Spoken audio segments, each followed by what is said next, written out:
banggaan. Ang description ko sa boses mo, mellow. And I think that you did a great job. Sa totoo lang, ang ganda ng voice quality mo. I really appreciate your voice. Sa back-to-back tapatan,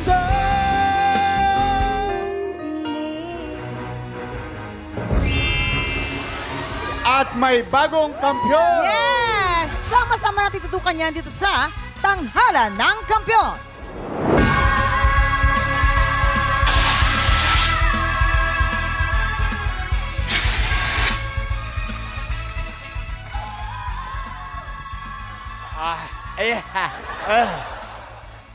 Uy, Nako, Yorme. kumakalahating taong ka na, ha? Oo. Oo nga, Yorme. Nasa kalahati na tayo ng 2024. Mga kapuso, sana maging masaya ang inyong katapusan ng 6 na buwan ngayong taon na to at maging matagumpay. Matagumpay. Ang darating pang 6 na buwan sa 6 bawat na buwan isa. pa yung mga Oo. naghihintay May sa... awa ang Diyos. Yes. Ayan, may Kapit awa. lang at manalangin. Okay, kaya naman ito na, tignan natin, matupad kaya ang goal ng ating mga kalahok na makamit ang kanilang inaasam na tagumpay. Tutukan ang kanilang laban dito sa... Tanghalan ng Kampiyon! Huwag na natin patagalin, i-welcome na natin ulit ang ating mga inampalan. Our guest judge, singer, songwriter, at lead vocalist ng The Juans, Carl Guevara. Yeah. Ito naman ang concert stage performer and Queendom Diva, Jessica Villarubin. Okay na, multi-platinum artist and OPM hitmaker, Renz Verano. Ayan po mga kapuso, mga tiktropa, kilalanin na natin, dalawa nating kalahok. Una, Roland Milian. At siyempre, si RD Asadon. Sila ang sasabak sa Unang Banggan! Balita ko, Kuya Roland, second life mo na pala to, no? Sa lugar kasi namin, bigla siyang nagbaha. Sinagip ko yung mga yung mga gamit. Hindi ko alala na may sugat pala ako sa paa. Pinasok siguro ng bakterya. Na leptospirosis ka. Dahil doon naging 50-50 yung buhay mo. 50-50 talaga. Ilan araw ka doon? Almost 3 weeks. Lumabas nga ako para na akong galansay. Ano yung natutunan mo doon? Kasi second life mo na to. Ang natutunan ko siguro pag magkaroon tayo ng sugat tapos may mga maruruming tubig, hanggat maaari, huwag na lang lumusob. Mahirap ang sakit ng leptospirosis. Pag minalas ka, diretso ka talaga sa rainbow. Naka-recover ako, nag-pray lang ako, nagpasalamat ako kay Lord na thank you, binigyan mo ko ng bagong life. After a year, sumubok na ako sumali ng mga competition. Tinuloy-tuloy ko na kinarera. Until now, nandito na ako. Binigyan ka lang niya ng pagsubok para mas kilalanin mo pa yung sarili mo. Kaya Kuya Roland, thank you so much. Roland Milian ng Surigao. Dumilim ang langit. May gumalaw na ng baso. Yan. Ay, aray ko. Oh. Ay, Roland, nako! Galing pa Surigao. Talagang, hindi nga, galing nga Surigao? Opo. From Surigao to Manila? Is po. Oh, galing mo naman. First time mo ba sumali sa television or regular ka na sumasali sa mga singing Regular na contest? po, regular na po. Kamusta naman? Nagpapanalo naman? Okay naman. Minsan natatalo kasi hindi naman lahat panalo. Oo, hindi. Talaga, Parang sa dadaan. buhay ng tao talaga. Minsan panalo tayo, minsan hindi. Ganun lang yun. Pero huwag tayong susuko. Di ba? Life must go on. Yes, okay. To fulfill our dreams. Tignan natin kung ano amazing masasabi dreams. ng mga inampalan. Enunciation. It's very important na nabibigkas ng maayos yung awitin. So, overall the performance, ang ganda kasi nung boses ni Kuya Roland eh. Sobrang bagay po yung boses nyo sa song choice. So, good job sa pagpili ng song. And naramdaman ko din sa mata, nakita ko, na-feel ko yung song. Ang major note ko lang po ay yung diction.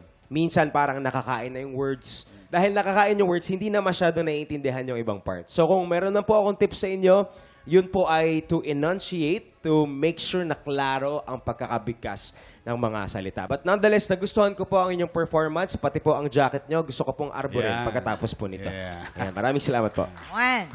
Roland! Too much love will kill Hindi, hindi kami naniniwala. Paano yun? Can't be kept in mind. Ah. Nung sumasali ako sa singing contest sa Cebu, ganyan na ganyan kami, di ba? Yung Ganito rin suot mo?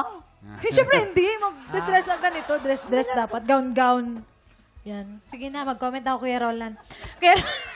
Kuya Roland, gustong-gusto ko yung boses mo.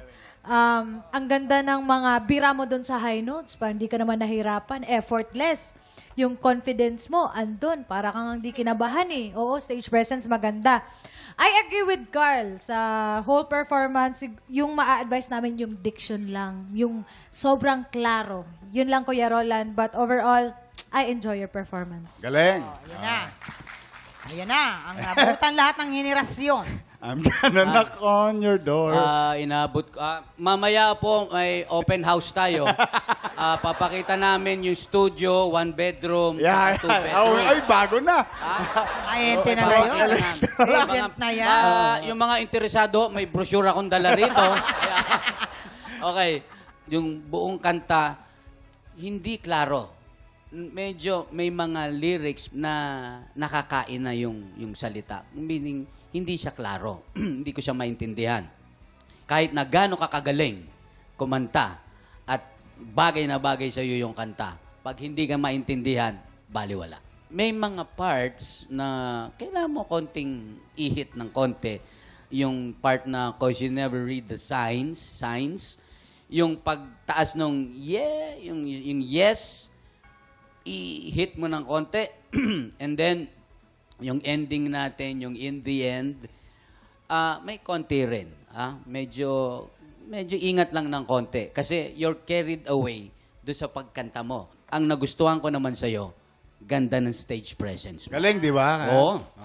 Yung mga kulang lang na sinabi namin, gawin mo lang yon, ayos ka na. Ayun. Okay. Okay. Ito na. Anong score naman kaya ang ibibigay ng ating mga inampalan? Kuya Roland, para sa iyong pag-awit ngayong araw, ang stars na ibibigay ko sa'yo ay...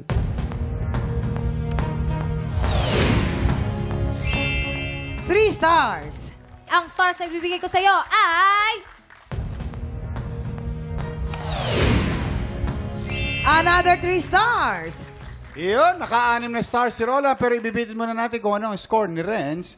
Sa ngayon, kilalanin natin ang ating pangalawang kalahok, RD Asadon. Ano ba si RD? Isa po akong ambassador ng school before.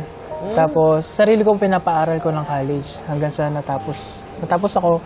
And ngayon, nagtatrabaho na ako sa isang kilalang company din po ng mga real estate. Habang nag-work ako, sinasabay ko yung passion ko, which is singing. Kumakanta ako sa mga events, guesting. Simula nung bata ka, alam mo na sa sarili mo na marunong akong kumanta. Oo, alam ko na. Sa pamilya niyo ba may magaling kumanta o... Nanay ko po, actually, ayun yun na si Renz Pirano. Ay, talaga? Super, so, lagi pag may video okay, yung kanta ni Sir Renz. Yung boses sa mama mo, Medyo pause po. Naku, kinakabahan ako. Parang gagalingan mo para sa mama mo, no? Dapat Ilang kayo yun. magkakapatid? 4. Nagsipag-asawa na po yung mga kapatid. Oh. Bali, may pinaparal pa po akong elementary. Kung may sasabihin ka sa mama mo, ano yun? Malamal kita kahit di ko nasasabi to sa personal. Alam niyo naman yan na paparamdam ko naman kahit hindi ko na sinasabi sa inyo.